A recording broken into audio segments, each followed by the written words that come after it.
ठिकाणी ही दृश्य आपण पाहतोय। अजित पवार यांचा ताफा जो आहे तो या कार्यकर्त्यांनी अडवलेला आहे।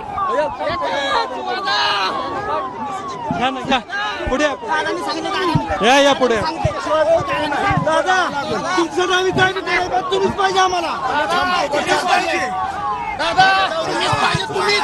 तुम्हीच पाहिजे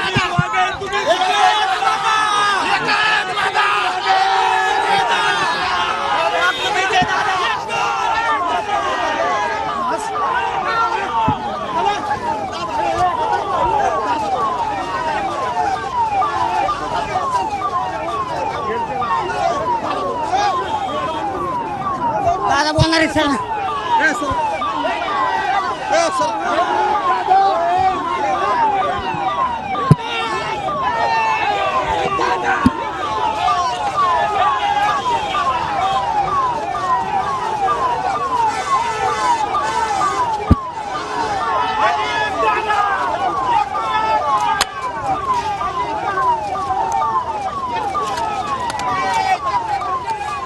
बारामतीमधून लढा यासाठी कार्यकर्त्यांनी अजित पवार यांना साकडं घातलेले। अजित पवारांची गाडी या ठिकाणी कार्यकर्त्यांनी रोखून धरलेली आहे। अजित पवार गाडीच्या बाहेर आले आणि त्यांनी कार्यकर्त्यांना तुमच्या मनातलाच उमेदवार देणार असं सांगितलेलं आहे।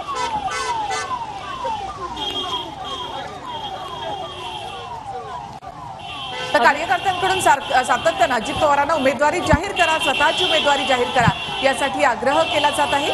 अजित पवारांनी यावेळेला बारामतीमधून लढणार नाही असं म्हटलेलं आहे, मात्र तुमच्या मनातला उमेदवार देणार असं अजित पवार यांनी म्हटलंय। मात्र कार्यकर्ते अजित पवारांनी बारामतीमधूनच लढावं यासाठी आग्रही आहेत। अखेर अजित पवारांच्या ताफ्याला रस्ता मोकळा करून देण्यात आलेला आहे। या सर्व रस्त्यावर हे कार्यकर्ते बसून होते। जोपर्यंत तुम्ही तुमची उमेदवारी जाहीर करत नाही तोपर्यंत आम्ही रस्ता मोकळा करणार नाही असा हट्ट जणू या कार्यकर्त्यांनी केला होता। लोकसभा निवडणुकांमध्ये सुप्रिया सुळे यांना बारामतीमधून सुद्धा मोठं लीड मिळालं होतं आणि त्यानंतरच अजित पवारांनी या ठिकाणाहून आपण निवडणूक लढवणार नाही असे संकेत दिले होते। मी इथून 3 वेळा आमदार होतो, खासदारी होतो, अशा वेळेला आता दुसऱ्याला संधी द्यायला हवी असं अजित पवारांनी म्हटलं होतं। मी जो उमेदवार देईन त्याला तुम्ही निवडून द्यायचं असं आवाहन त्यांनी कार्यकर्त्यांना केलं होतं।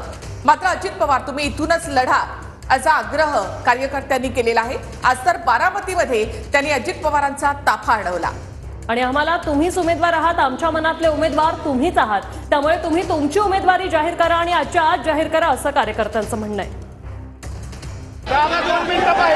आम्ही हलणार नाही, आम्ही अडवू